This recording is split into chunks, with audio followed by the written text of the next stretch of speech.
L'autre jour, on était à table avec des amis. On était 4.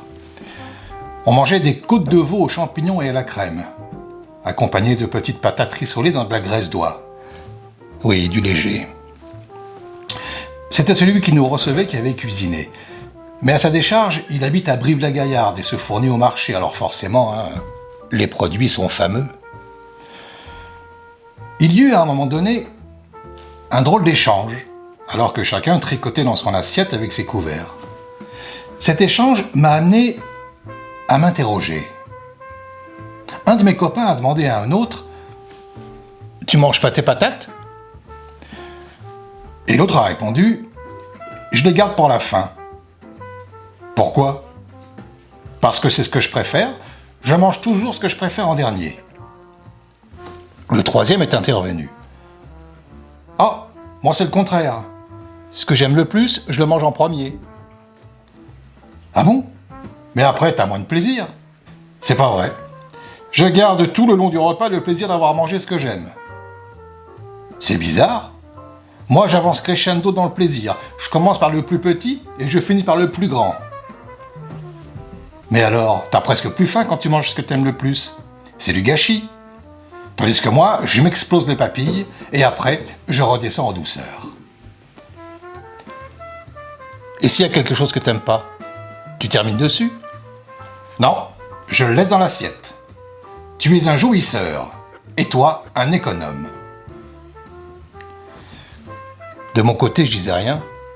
J'écoutais l'échange avec beaucoup d'intérêt. Parce que moi, je ne commence ni ne termine par ce que j'aime. Je passe de l'un à l'autre tout au long du repas.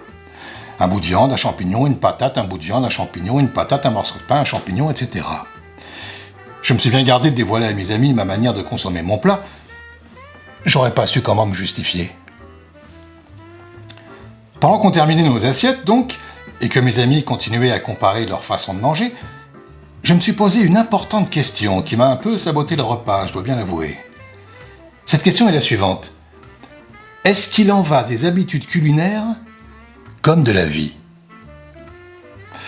Ouais, je sais, tout comme la source du jour, cette interrogation n'est pas d'une grande légèreté.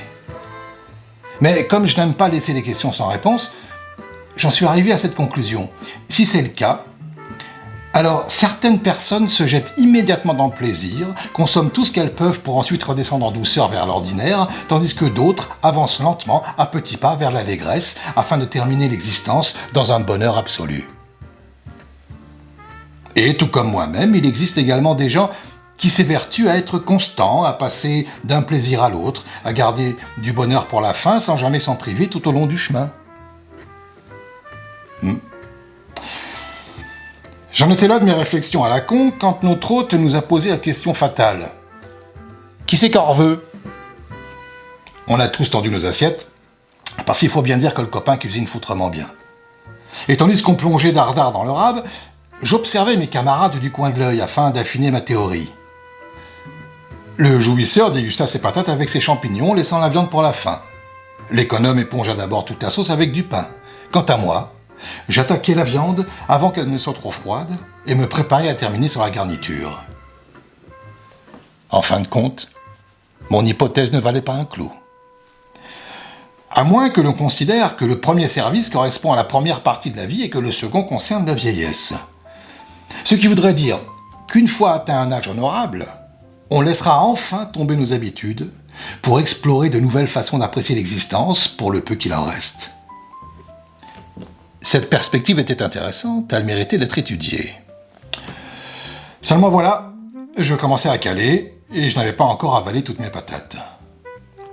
J'ai repoussé mon assiette en m'excusant, je n'avais vraiment plus faim. Aussitôt, l'économe m'a demandé s'il pouvait finir mon plat tandis que le jouisseur ouvrait une bouteille pour accompagner le fromage. Notre hôte débarrassait. Alors qu'il déposait le plateau de fromage sur la table, il nous a demandé « Vous voulez finir sur du sucré ?» Nous avons immédiatement, et tous les trois, répondu par l'affirmative. Et alors que le cuistot farfouillait le ventre de son frigo à la recherche de quelque douceur à nous offrir, je me suis dit que mes déductions étaient vraiment bidons. Sauf si on estime que le sucré correspond à la foi potentielle nichée en chacun de nous, et que, empruntant n'importe quel sentier, on aspire tous à une fin équivalente. Indéniablement, je tenais là de quoi me gâcher le dessert.